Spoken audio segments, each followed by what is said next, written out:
एक शिष्य जो किसी सत्संग में प्रथम बार गया था, वो शिष्य गुरु का नाम तक नहीं जानता था कि इस मिशन के गुरु का क्या नाम है।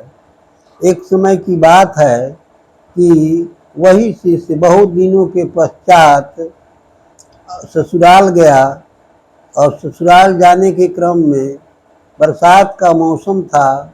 उसके पास लाइट टॉर्च भी नहीं था। बरसात का मौसम है, गांव के बाहर अंधेरा में पहुंचता है और गांव के बाहर एक बहुत बड़े कुएं में वह शिष्य गिर जाता है और वो साफ दिल से कहता है कि हे प्रभु, हे गुरु, सत्संग के वास्तविक सही गुरु होंगे तो हमको इस कुएं से निकाल दीजिए, अन्यथा अब मैं गया, मेरी जान चली जाएगी, मैं नहीं बचूंगा। हृदय से वो बोल रहा था।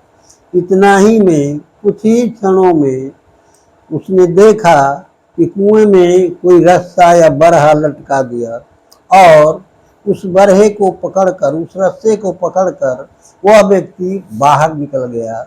वह देखा कि कोई नहीं है। वो गुरु के हृदय से उसने गुरु की पुकार की और गुरु प्रकट हो गए। गुरु तो सर्वत्र हैं, वो साफ दिल खोजते हैं। वही उन्होंने कहा ही है कि निर्मल मन जन सोई मोहि पावा, मोहि कपट छल छिद्र न भावा। जिसका मन निर्मल हो जाएगा, जो साफ दिल से हमें पुकारेगा, तो मुझे पहुँचते कोई देरी नहीं है। आपने सुना ही है, यह सर्वविदित है कि कहाँ द्रौपदी हस्तिनापुर, दिल्ली कहाँ है, और द्वारिकाधीश रहने वाले द्वारिका कहाँ, द्वारिका है। वो पुकार करती है कि दुखहरो द्वारिका नाथ शरण में तेरी। कितनी दूरी है। जब पूर्ण समर्पित होकर वो द्रौपदी कह रही है कि अब मेरी लज्जा जाने पर है, हे प्रभु, हे भगवान, अब दुखहरो द्वारिका नाथ शरण में तेरी।